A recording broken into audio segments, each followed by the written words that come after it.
Good morning बच्चों। तो आज हम करेंगे आपका lecture number 7 of unit 5 that is surface chemistry. तो बेटा हम क्लासिफिकेशन ऑफ कोलाइडल सॉल्यूशन कर रहे थे आपके प्रीवियस लेक्चर में, जिसमें हमने आपका फर्स्ट क्लासिफिकेशन किया था based on the physical state of dispersed phase and dispersion medium. आज हम आपका कोलाइडल सॉल्यूशंस का सेकंड क्लासिफिकेशन करेंगे that is based on the nature of attraction between the dispersed phase and dispersion medium. मैं आपको फिर एक बार बता देती हूँ बेटा, डिस्पर्शन फेस आपका सेम सोल्यूट होता है, सोल्यूट के जैसा होता है और एनालॉगस टू सोल्यूट होता है, और आपका डिस्पर्शन मीडियम होता है एनालॉगस टू सॉल्वेंट, यानी कि बिल्कुल एग्जैक्टली सेम होता है। जिस मीडियम में, मीडियम मींस जिसमें आप कोई चीज कोई सब्सटेंस डिसॉल्व करते हो वो आपका डिस्पर्शन मीडियम, और जिसको डिसॉल्व कर रहे हो वो आपका डिस्पर्स्ड फेस। तो डिस्पर्जन मीडियम और डिस्पर्जन फेस में फोर्स ऑफ अट्रैक्शन कैसा रहेगा उसके बेस पे हमने यहाँ क्लासिफाई किया है। यहाँ आज हम आपके कोलाइडल सॉल्यूशन की क्लासिफिकेशन देखेंगे। तो लेट सपोज हमने आपका डिस्पर्जन फेस जो है, डिस्पर्जन मीडियम जो है आपका, डिस्पर्शन मीडियम वो वाटर ले लिया है। क्या लिया है? वाटर लिया है, ठीक है। तो उसको on the basis of water as dispersion medium हम आपके कोलाइडल सॉल्यूशन को दो कैटेगरी में डिवाइड कर सकते हैं। First is lyophilic sol and the second is lyophobic sol. ठीक है बेटा, sol is nothing but colloidal solution को ही हम सोल बोलते हैं। तो देखो, अगर फॉर एग्जांपल यहाँ मैंने आपका कुछ भी डिस्पर्स फेस ले लिया है, कोई भी सॉलिड फॉर्म में ले लिया है या मैं कहूँ किसी लिक्विड फॉर्म में ले लिया है, बट यहाँ पे जो मैंने आपका डिस्पर्जन मीडियम लिया है वो वाटर ही लिया है। तो आपका जब आपका डिस्पर्जन फेस और डिस्पर्जन मीडियम में बहुत अच्छी फोर्स ऑफ अट्रैक्शन होगी, तब आपका जो कोलाइडल सॉल्यूशन बनेगा वो बनता है lyophilic solution, sorry lyophilic colloidal solution, या हम कह सकते हैं लायोफिलिक सोल। तो बेटा लायो का मतलब होता है liquid and philic means loving,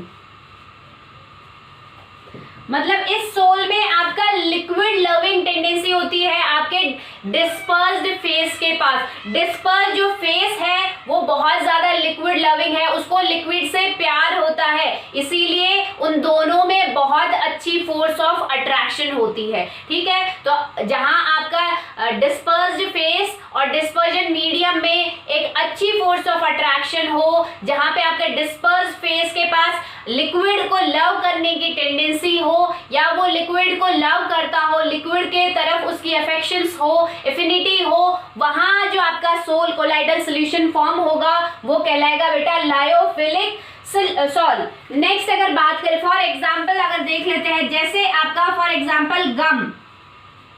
या जिलेटिन या हम कहें आपका स्टार्च,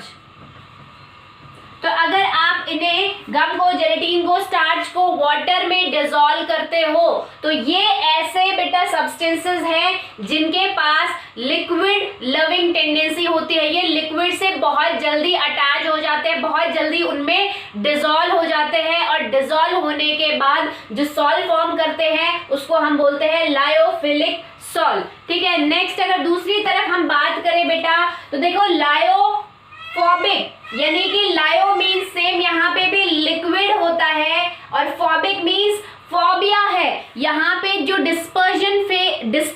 फेस है उसको लिक्विड से फोबिया है, लिक्विड से डर है, या लिक्विड की तरफ वो नफरत करता है, उसको नफरत है, वो हेटर है लिक्विड का। तो हम कह सकते हैं यहाँ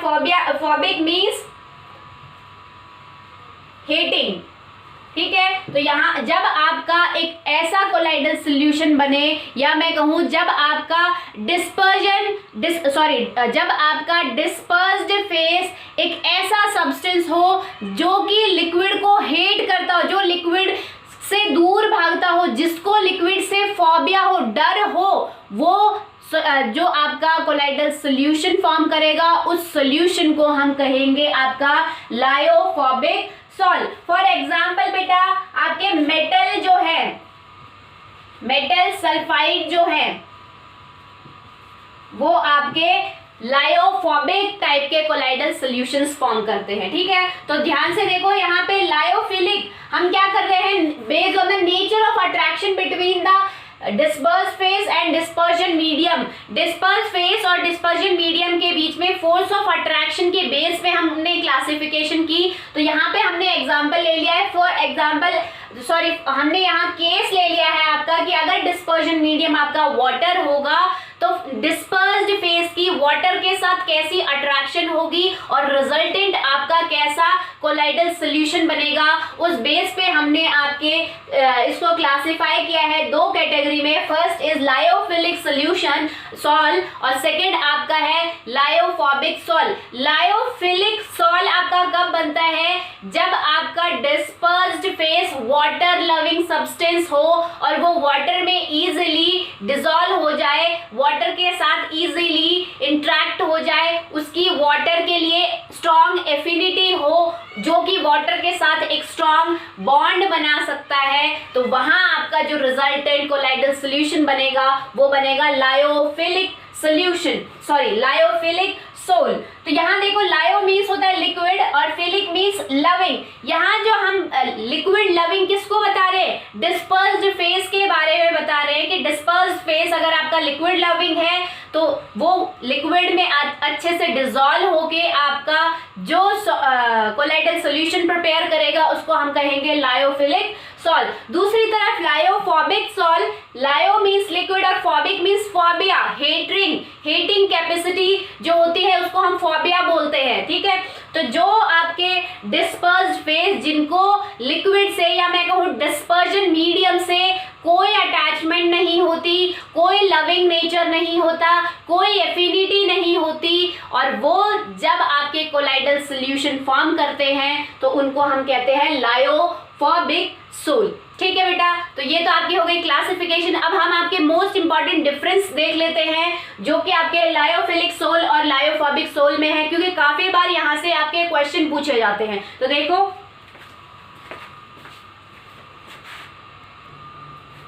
तो बेटा अगर डिफरेंस देखें यहाँ पे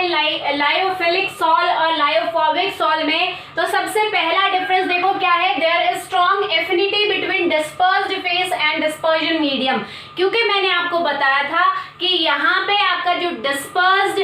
फेस होता है उसके पास लिक्विड लविंग एबिलिटी होती है, वो लिक्विड लविंग होता है, यानी कि वो आपका डिस्पर्स्ड मीडियम को लव करता है। तो जब दोनों के बीच में लव होगा तो वो क्या होगा, एक दूसरे की तरफ स्ट्रॉन्ग एफिनिटी शो करेंगे, उनके दोनों के बीच में एक स्ट्रॉन्ग बॉन्ड होगा, दोनों के बीच में एक स्ट्रॉन्ग फोर्स ऑफ अट्रैक्शन होगा। That is there is a strong affinity between dispersed phase and dispersed medium. Next अगर बात करें बेटा, क्योंकि आपका लायोफोबिक सॉल्ट कब बनता है, जब हम कोई एक ऐसा सब्सटेंस यूज करें एज अ डिस्पर्स्ड फेस जो कि लिक्विड लविंग नहीं है, जिसके पास आपके डिस्पर्जन मीडियम के लिए कोई एफिनिटी नहीं है, वो उससे हेट करता है। इसीलिए हमने कहा यहाँ पे क्या है, लायोफोबिक सोल, क्योंकि दोनों के बीच में कोई लविंग एफिनिटी नहीं है, दोनों एक दूसरे को हेट करते हैं। आपके जो आपका डिस्पर्स फेस है उसको फोबिया है लिक्विड से।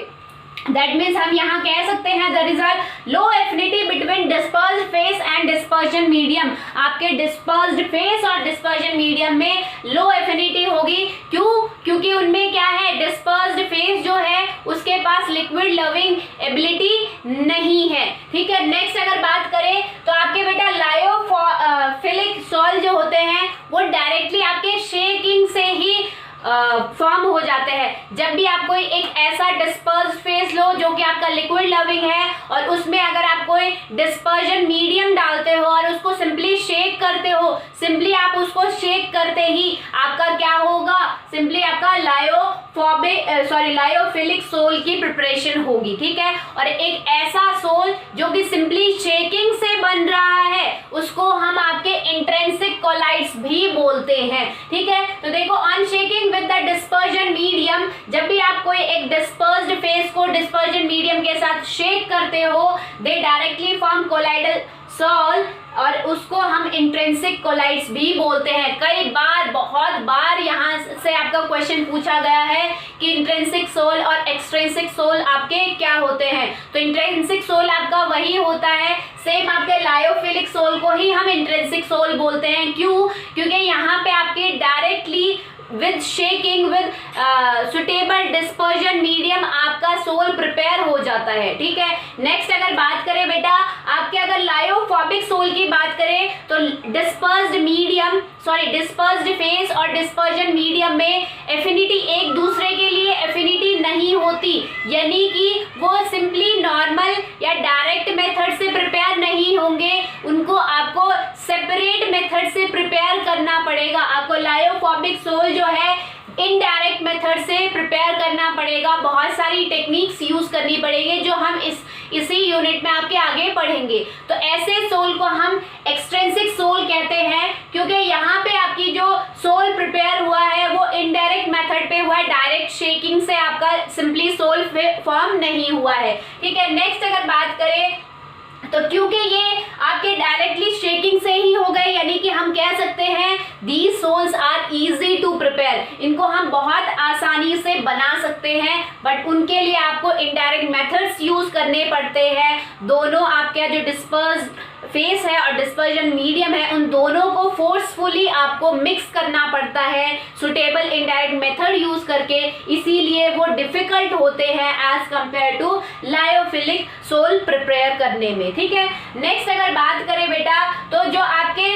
लायोफिलिक सोल के पार्टिकल्स जो होते हैं, यानी कि लायोफिलिक जो सोल आपका बना है, जब आपने कोई डिस्पर्स्ड फेस डिस्पर्जन मीडियम में मिक्स किया और जब आपका जो सोल बना, फॉर एग्जाम्पल लायोफिलिक सोल है वो, तो लायोफिलिक सोल में आपके जो आयंस होंगे, पार्टिकल जो होंगे वो आयंस के फॉर्म में होते हैं, कैटायन और एनायन। तो जब भी हम लायोफिलिक सोल में एनोड और कैथोड को डिप कर देते हैं और उसको इलेक्ट्रिसिटी से कनेक्ट कर देते हैं, तो आपके जो लायोफिलिक सोल के पार्टिकल्स हैं वो माइग्रेट करने लग जाते हैं, कैटायन और एनायन जो पार्टिकल्स है वो कैथोड और एनोड की तरफ माइग्रेट करने लग जाते हैं। ठीक है, तो हम कह सकते हैं the particle of sol migrate towards anode और कैथोड इन इलेक्ट्रिक फील्ड। जब भी आप इलेक्ट्रिक फील्ड अप्लाई करते हो तो आपके लायोफिलिक सोल के जो पार्टिकल्स है, कौन से पार्टिकल्स होंगे, कैटायन और एनायन, वो कैथोड और एनोड की तरफ आपके मूव करने लग जाते हैं। नेक्स्ट अगर बात करें बेटा लायोफोबिक सोल में ये कोई कंपल्शन नहीं है कि माइग्रेशन होगा ही, कई केसेस में आपके माइग्रेशन होते हैं और कईयों में नहीं होते। वो क्यों नहीं होते ये भी हम आपकी इस यूनिट में फर्दर करेंगे। जहाँ पे आपके फ्री आयंस नहीं है किसी सोल में तो वहाँ पे माइग्रेशन नहीं होगी, माइग्रेशन नहीं होगी तो यहाँ पे क्या होगा, एनोड और कैथोड की तरफ पार्टिकल माइग्रेट नहीं करेंगे और जिनमें आपके फ्री आयंस होंगे वो माइग्रेट कर सकते हैं। तो यहाँ पे कोई कंपल्शन नहीं है कि लायोफोबिक सोल में माइग्रेट ही होना चाहिए। लायोफिलिक सोल में माइग्रेट ही होते हैं, बट उसमें आपके जो सोल के पार्टिकल्स है वो माइग्रेट हो भी सकते हैं और नहीं भी हो सकते। नेक्स्ट अगर बात करें बेटा, the solids obtain after evaporation may be reconverted to form the soul by simply shaking them with the dispersion medium। यहाँ पे क्या कहा है कि जैसे ही अगर मान लो आपने कोई लायोफिलिक सोल प्रिपेयर किया है और उस सोल में अगर आप डिस्पर्जन मीडियम को इवापोरेट करवा देते हो तो आपका बाद में क्या बचता है, डिस्पर्स फेस बचता है। और उस डिस्पर्स फेस को अगर आप दोबारा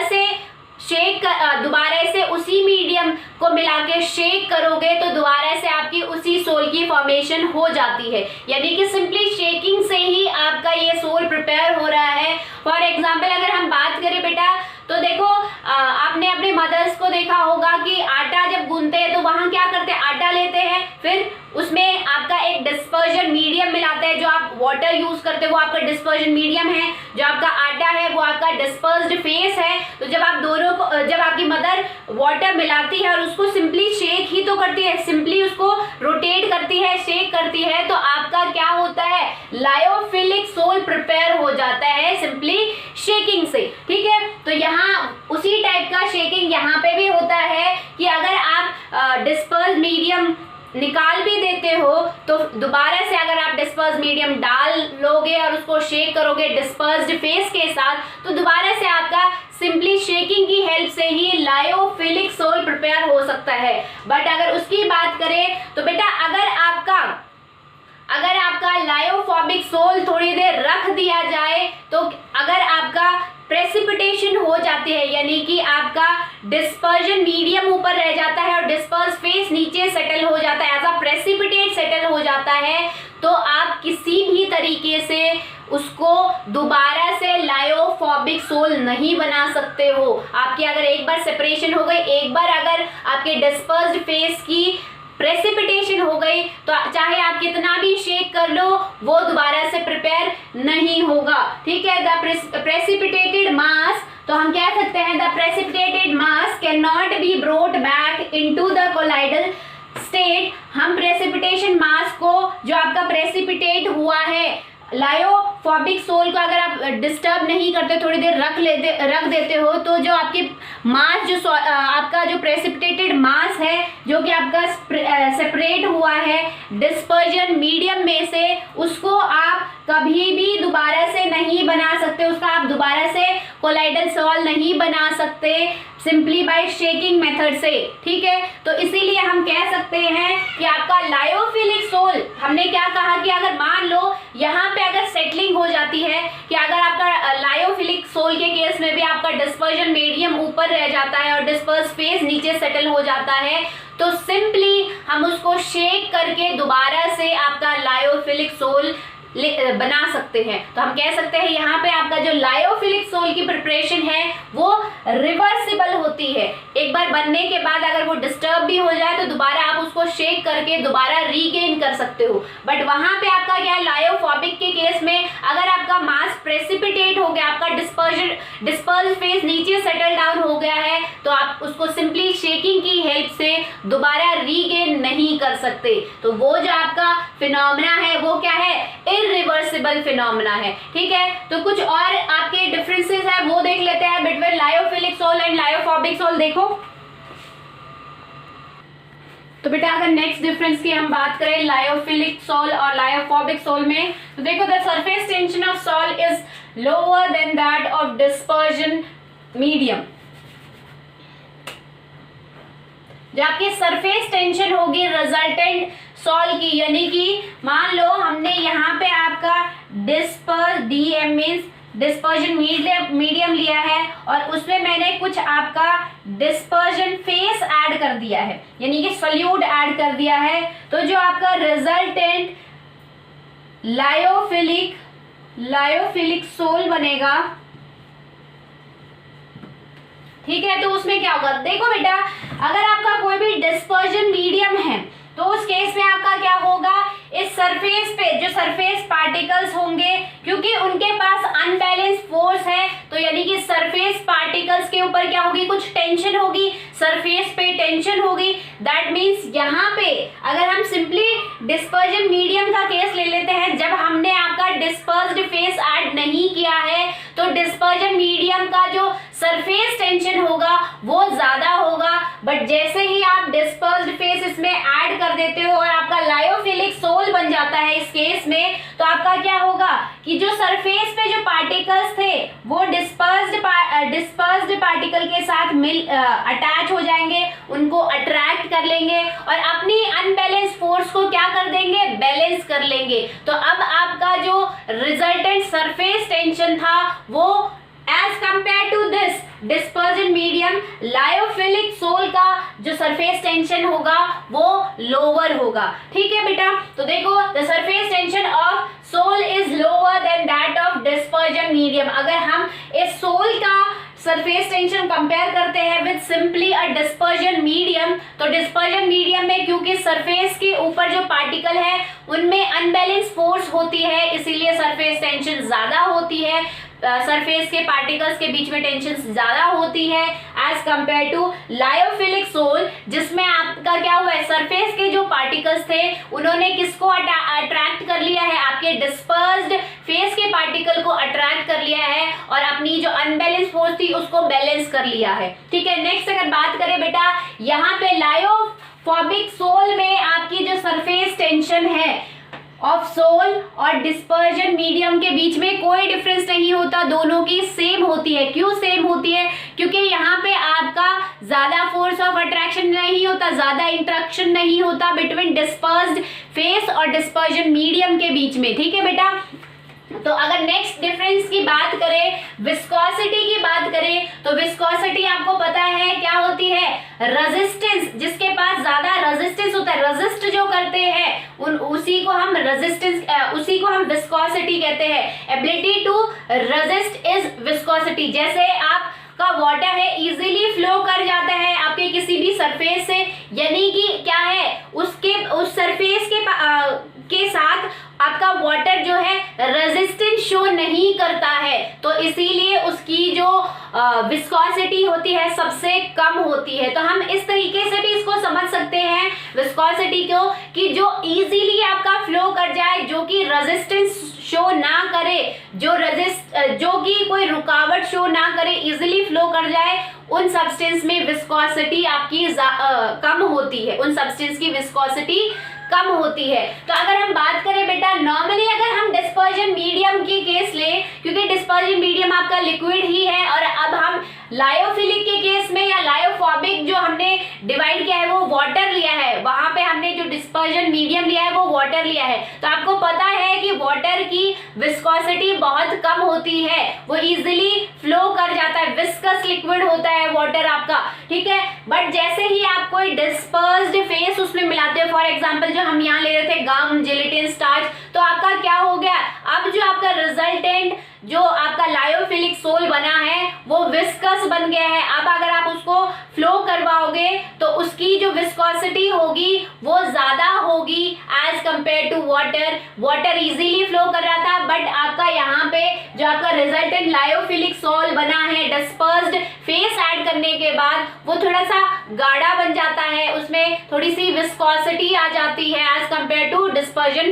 फेस। तो हम कह सकते हैं कि viscosity of sol is higher than that of dispersion medium। Dispersion medium के कंपेयर में जो रिजल्टेंट आपका लायोफिलिक सोल बनेगा उसकी विस्कोसिटी ज्यादा होगी, बट यहाँ पे आपका क्या है, विस्कोसिटी सेम होगी। जैसे सरफेस टेंशन सेम होगी ऐसे ही विस्कोसिटी सेम होगी, ज्यादा इंटरेक्शन नहीं होता यहाँ पे डिस्पर्स फेस और डिस्पर्जन मीडियम के बीच में, इसीलिए आपकी सरफेस टेंशन पे भी कोई फर्क नहीं पड़ेगा और विस्कोसिटी पे भी कोई फर्क नहीं पड़ेगा। नेक्स्ट अगर बात करें बेटा, लायोफिलिक सोल जो है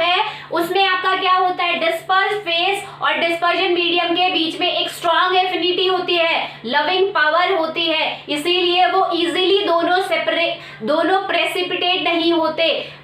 हम कह सकते हैं कि लायोफिलिक सोल के केस में प्रेसिपिटेशन इतना इजीली पॉसिबल नहीं है, बट कभी कभार किसी केस में अगर आप ज्यादा देर आपका कोई लायोफिलिक सोल रख देते हो तो धीरे धीरे स्लोली वहां पे प्रेसिपिटेशन होनी स्टार्ट होती, बहुत कम प्रेसिपिटेशन होती है। तो अगर आपकी प्रेसिपिटेशन हो भी जाती है, हालांकि होती नहीं है, इसलिए हमने क्या कहा, दे आर क्वाइट स्टेबल। जो आपका लायोफिलिक सोल बनता है वो स्टेबल होता है, क्योंकि वहां पे प्रेसिपिटेशन है इज नॉट इजिली पॉसिबल, वहां पे प्रेसिपिटेट इजिली फॉर्म नहीं होते। बट अगर कहीं पे आपके हो भी जाते हैं, तो इससे पहले हमने आपकी प्रॉपर्टी पढ़ी थी कि आपका अगर प्रेसिपिटेशन हो भी जाता है तो इजिली आप उसको शेक करके दोबारा अपना लायोफिलिक सोल रीगेन कर सकते हो। बट अगर यहाँ हमने बात की, हमने पहले भी पढ़ा था कि आपका लायोफोबिक सोल, क्योंकि आपकी जो डिस्पर्स्ड फेस है डिस्पर्जन मीडियम में स्ट्रॉन्ग लविंग एफिनिटी नहीं होती, स्ट्रॉन्ग फोर्स ऑफ अट्रैक्शन नहीं होता, इसीलिए आपके डिस्पर्स्ड फेस जैसे ही उनको मौका मिलता है, जैसे ही आप उसको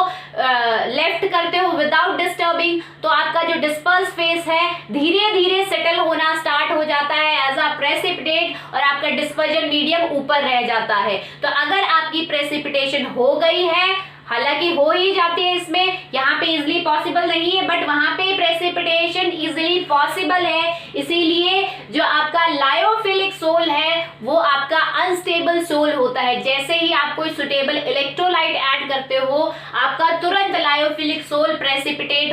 प्रेसिपिटेशन शो करना स्टार्ट कर देता है। और साथ के साथ थोड़ी देर पहले ही हमने आपकी प्रॉपर्टी पढ़ी थी कि अगर एक बार आपका प्रेसिपिटेटेड मास सेटल हो गया है तो शेकिंग मेथड से आप उस लायोफोबिक सोल को दोबारा रीगेन नहीं कर सकते हो। नेक्स्ट अगर बात करें बेटा, लायोफिलिक सोल आपका क्या है, हाईली हाइड्रेटेड होता है। क्योंकि ये वाटर लविंग होता है तो ये वाटर को इजीली रिटेन करता है, ये इजीली वाटर के साथ बॉन्ड बनाता है। ठीक है, नेक्स्ट अगर बात करें वो आपका वाटर हीटिंग है तो वहां पे आपका क्या है, ये ज्यादा हाइड्रेटेड आपके नहीं होते हैं। तो बेटा ये तो आपकी बात हुई on the basis of force of attraction between the dispersed phase और डिस्पर्जन मीडियम। हमने आपका कोलाइडल सॉल्यूशन दो कैटेगरी में डिवाइड किया, फर्स्ट आपका लायोफिलिक सोल और सेकंड आपका लायोफोबिक सोल। नेक्स्ट अगर बात करें हम बेटा आपकी third classification, that is the on the basis of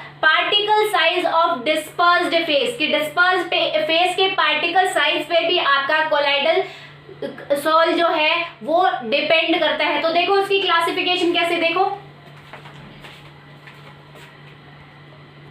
तो बेटा नेक्स्ट अगर क्लासिफिकेशन की बात करें, that is the third classification based on the type of particle of dispersed phase. Dispersed phase के पार्टिकल किस टाइप के हैं, किस साइज के हैं, किस मास के हैं, कितना मास है उसमें, उस बेस पे भी हमारे जो कोलाइडल सॉल्यूशन बनते हैं वो अलग अलग टाइप के बन सकते हैं। फॉर एग्जांपल अगर हम बात करें बेटा, हमने आपका क्या देखा था कि आपका कोलाइडल सॉल्यूशन के पार्टिकल कैसे होते हैं, उनका जो साइज होता है बिटवीन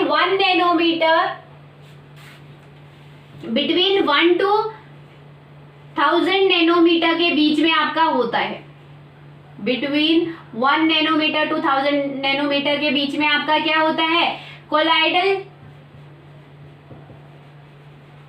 सॉल्यूशन या सोल का साइज होता है। ठीक है, पार्टिकल्स का साइज होता है, यानी कि जो आपके कोलाइडल सॉल्यूशन बना है उसमें जो पार्टिकल्स होंगे उनका साइज 1 नैनोमीटर से लेके 1000 नैनोमीटर के रेंज में लाई करता है। ठीक है, तो उसके बेस पे भी हमारे जो पार्टिकल्स हैं किसके, डिस्पर्स्ड फेस के, वो अलग अलग टाइप के कोलाइडल सॉल्यूशन बना सकते हैं। पहला जो है तो इस बेस पे हम आपके कोलाइडल सॉल्यूशन को 3 कैटेगरी में डिवाइड करते हैं। पहला आपका आएगा मल्टीमॉलिक्यूलर,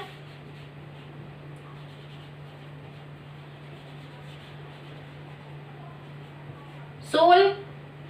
सेकेंड आएगा आपका मैक्रोमॉलिक्यूलर,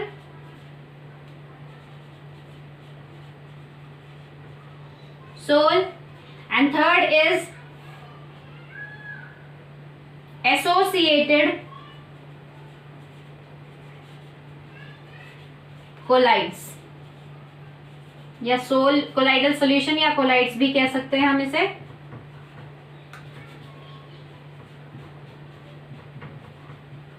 तो बेटा यहाँ पे आपका क्या होता है, जैसे नाम से आपको पता चल रहा है मल्टी मॉलिक्यूलर, यानी कि इस कोलाइडल सॉल्यूशन में आपके बहुत सारे मॉलिक्यूल कंबाइन हुए हैं। कैसे कंबाइन हुए हैं, आपके जो मल्टी मॉलिक्यूलर कोलाइड्स होते हैं, फॉर एग्जांपल काफी ऐसे केसेस होते हैं जहां पे आपका जो डिस्पर्स्ड फेस होता है उसके पार्टिकल्स का साइज बहुत ज्यादा छोटा होता है, यानी कि लेस देन 1 नैनोमीटर होता है। ठीक है, तो जब आप इसको, जब ये जो आपके लेस देन 1 नैनोमीटर के पार्टिकल साइज है और किसका है, ये डिस्पर्स्ड फेस पार्टिकल है, लेस देन 1 नैनोमीटर जिनका साइज है, अगर वही पार्टिकल आपके आपस में कंबाइन हो जाए, ये एक पार्टिकल दूसरे के साथ कंबाइन होके तीसरे के साथ कंबाइन होके एक ऐसा पार्टिकल बना लेते हैं जिनका जो साइज है वो कोलाइडल सॉल्यूशन के पार्टिकल के साइज के रेंज में आना स्टार्ट हो जाते हैं। यानी कि पहले आपके लेस देन 1 नैनोमीटर थे, बट ये क्या करते हैं, एक दूसरे से अटैच होना स्टार्ट हो जाते हैं, और अटैच होने के बाद जो रिजल्टेंट आपके जो पार्टिकल साइज बनता है उनका साइज बिल्कुल इससे रिलेट करता है। ये जो आपकी कोलाइडल सॉल्यूशन पार्टिकल की जो साइज रेंज है, इसी साइज रेंज में उनका साइज आने लग जाता है। ठीक है, इसीलिए हमने इसको कहा है मल्टी मॉलिक्यूलर, यानी कि इसमें क्या होता है, डिस्पर्स्ड फेस के पार्टिकल्स मतलब मल्टीप्लाई होते हैं, यानी कि एक दूसरे से अटैच होते हैं और मल्टी मॉलिक्यूलर पार्टिकल फॉर्म करते हैं, जिनका जो साइज है वो कोलाइडल सॉल्यूशन के पार्टिकल के साइज में के रेंज में आने लगता है। इसीलिए ऐसे जो पार्टिकल है जो कि मल्टी मॉलिक्यूलर बना रहे यानी कि जो अटैच होके कोलाइडल सॉल्यूशन के पार्टिकल साइज जितने बन रहे हैं उन डिस्पर्स्ड फेस पार्टिकल को जब आप सुटेबल डिस्पर्जन मीडियम में डिसॉल्व करते हो तो रिजल्टेंट जो आपका कोलाइडल सॉल्यूशन बनता है वो आपका बनता है मल्टी मॉलिक्यूलर कोलाइड्स। ठीक है, एक बार फिर मैं आपको बता रही हूँ, काफी आपके काफी ऐसे डिस्पर्स्ड फेस हैं जिनके पार्टिकल्स का साइज जो है बेटा लेस देन 1 नैनोमीटर होता है, यानी कि क्योंकि वो लेस देन 1 नैनोमीटर है तो आपका कोलाइडल सॉल्यूशन तो बना ही नहीं सकते। तो वो आपके कोलाइडल सॉल्यूशन कैसे बनाते हैं, उसमें आपका क्या होता है कि आप जब आप उन पार्टिकल्स को यानी कि डिस्पर्स्ड फेस के पार्टिकल्स को जिनका साइज आपका लेस देन 1 नैनोमीटर है, जब आप उनको डिसॉल्व करते हो सुटेबल डिस्पर्जन मीडियम में, तो क्या होता है, ये पार्टिकल आपने मीडियम में डिसॉल्व, ये आपके पहले ऐसे पार्टिकल थे, आपने कोई मीडियम डाल दिया है तो ये क्या करेंगे, मीडियम में जाने के बाद एक दूसरे से अटैच होना स्टार्ट हो जाएंगे, ये एक मॉलिक्यूल दूसरे के साथ अटैच होना स्टार्ट हो जाएगा और जो रिजल्टेंट आपका कोलाइडल सॉल्यूशन बनेगा उसका क्यों अटैच हो रहे, रीजन है अटैच होने का, क्योंकि अटैच होने से ही उन पार्टिकल्स का जो साइज होगा वो कोलाइडल सॉल्यूशन के पार्टिकल के साइज के रेंज में आना स्टार्ट होंगे, तभी तो कोलाइडल सॉल्यूशन बनेगा आपका। तो तब जो आपका कोलाइडल सॉल्यूशन बनता है उसको हम बोलते हैं मल्टी मॉलिक्यूलर कोलाइड्स, यानी कि यहाँ पे डिस्पर्स्ड फेस के जो पार्टिकल्स थे उन्होंने क्या किया है, मल्टीप्लाई हुए, वो एक दूसरे से अटैच हुए हैं ताकि वो कोलाइडल सॉल्यूशन के रेंज में आ सके। ठीक है, तो दूसरी तरफ अगर बात करें बेटा मैक्रोमोलिक्यूलर कोलाइड्स, तो मैक्रोमोलिक्यूलर जैसे नाम से ही पता चल रहा है, मैक्रो मींस ये ऐसे इनमें जो डिस्पर्स्ड फेस होता है, काफी आपके डिस्पर्स्ड फेस होते हैं जिनका पार्टिकल साइज बहुत ज्यादा बड़ा होता है, इस रेंज से भी ज्यादा बड़ा होता है, मतलब मैं कहूँ 1000 नैनोमीटर से भी ज्यादा बड़ा होता है उस डिस्पर्स्ड फेस पार्टिकल का साइज। तो वहां पे आपके कोलाइडल सॉल्यूशन कैसे बनते हैं, तो बेटा मान लो आपका इतना बड़ा आपका कोई डिस्पर्स्ड फेस पार्टिकल था, जब आप उसको सुटेबल मीडियम में डिसॉल्व करते हो तो क्या होता है, ये पार्टिकल डिसॉल्व होके अपना साइज जो है कम कर लेता है और डिसॉल्व होने के बाद इसका जो साइज होता है वो इस रेंज में आना स्टार्ट हो जाता है, और जब आपका जो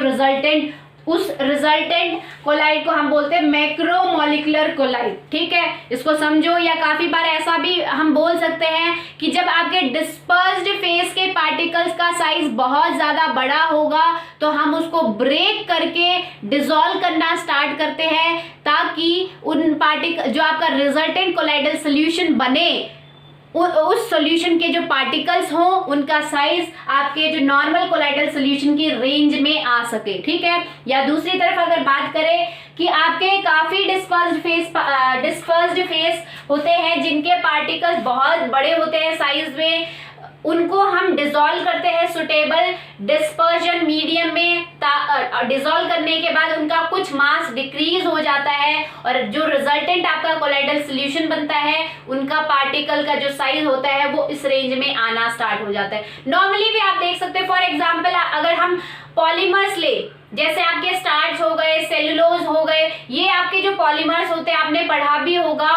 11th क्लास में, इनकी जो चेन होती है बहुत ज्यादा लंबी होती है। ठीक है, तो इस चेन को ब्रेक किया जाता है और फिर डिसॉल्व किया जाता है ताकि आपका जो रिजल्टेंट कोलाइडल सॉल्यूशन जो हो उसके पार्टिकल का साइज इस रेंज के बीच में हो। ठीक है, तो उस केस में जो आपका कोलाइडल सॉल्यूशन बनेगा उसको हम बोलेंगे मैक्रोमोलिक्यूलर कोलाइड्स। ठीक है, अगर तीसरे की बात करें आपका एसोसिएटेड कोलाइड्स का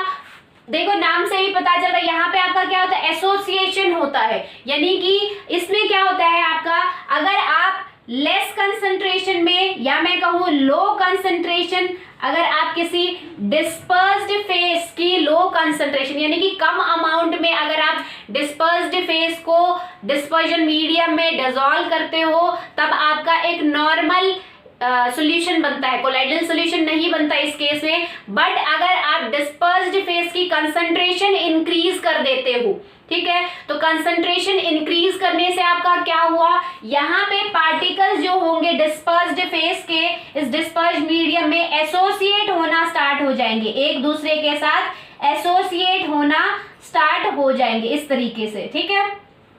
तो वहां पे आपका जो सॉल्यूशन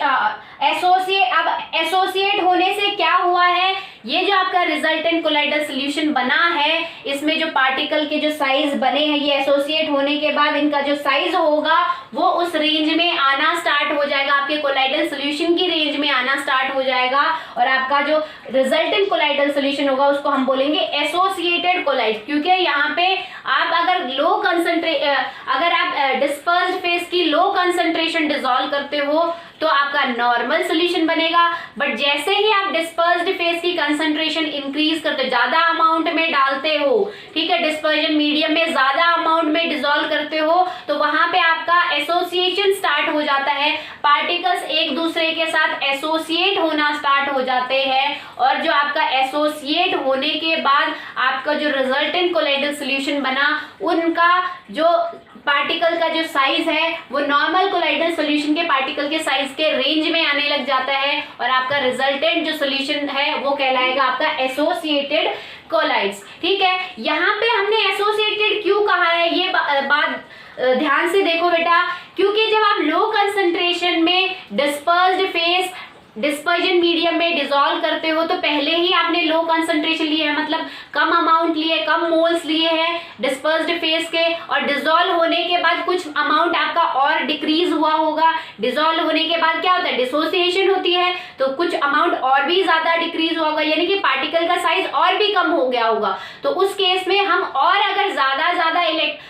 ज्यादा आपका डिस्पर्स फेस ऐड करेंगे तो क्योंकि पार्टिकल डिसॉल्व होने के बाद छोटे हो गए हैं साइज में, उस रेंज से भी छोटे हो गए हैं, तो जैसे आप और ऐड करोगे तो क्या होगा, पार्टिकल एक दूसरे के साथ अटैच होके आपके उस रेंज में आना स्टार्ट हो जाएंगे पार्टिकल्स का साइज, और जो आपका रिजल्टेंट सॉल्यूशन बनेगा या सोल बनेगा उसको हम कहेंगे एसोसिएटेड कोलाइड्स, ठीक है। तो तीनों आपको समझ में, और इसका एग्जांपल अगर ले बेटा तो आपने पढ़ा होगा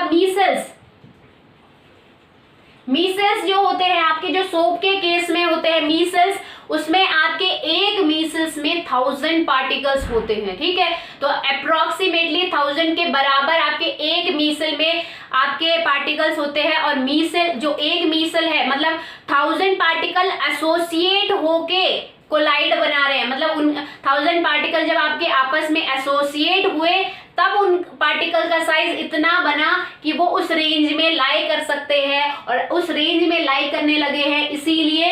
ये जो सॉल्यूशन बनेगा ये कोलाइडल सॉल्यूशन कहलाएगा। और कैसा कोलाइडल सॉल्यूशन कहलाएगा, एसोसिएटेड कोलाइडल सॉल्यूशन कहलाएगा आपका, ठीक है। तो तीनों को एक बार फिर देख लेते हैं। आपके पार्टिकल के साइज के बेस पे बेटा हम आपके कोलाइड्स को 3 कैटेगरी में डिवाइड करते हैं, मल्टी मॉलिक्यूलर कोलाइड, ठीक है, macromolecular colloid and associated colloid, ठीक है। मल्टी मॉलिक्यूलर कोलाइड में आपका क्या होता है, जब आपके डिस्पर्स फेस पार्टिकल का साइज लेस देन 1 नैनोमीटर होता है, बहुत ज्यादा कम होता है, ठीक है। तो उस केस में आपका क्या होता है, पार्टिकल्स एक दूसरे के साथ अटैच होना स्टार्ट हो जाते हैं, और अटैच होने के कारण आपका जो रिजल्टेंट आपका जो कोलाइड बना है उसका जो साइज होगा वो इस रेंज में आने लगेगा। दैट मीन्स उसको हम कह सकते हैं मल्टी मॉलिक्यूलर, मतलब आपके बहुत सारे मॉलिक्यूल अटैच होने के बाद ही उन्होंने कोलाइड फॉर्म किया है, क्योंकि बहुत सारे मॉलिक्यूल जब अटैच हुए तभी उनके पार्टिकल का साइज इस रेंज में आने लगा है, ठीक है। नेक्स्ट अगर बात करें मैक्रोमोलिकुलर कोलाइड्स, तो इसमें आपका जो dispersed phase particle dispersed phase होते हैं बेटा, उन पार्टिकल का साइज बहुत ज्यादा बड़ा होता है,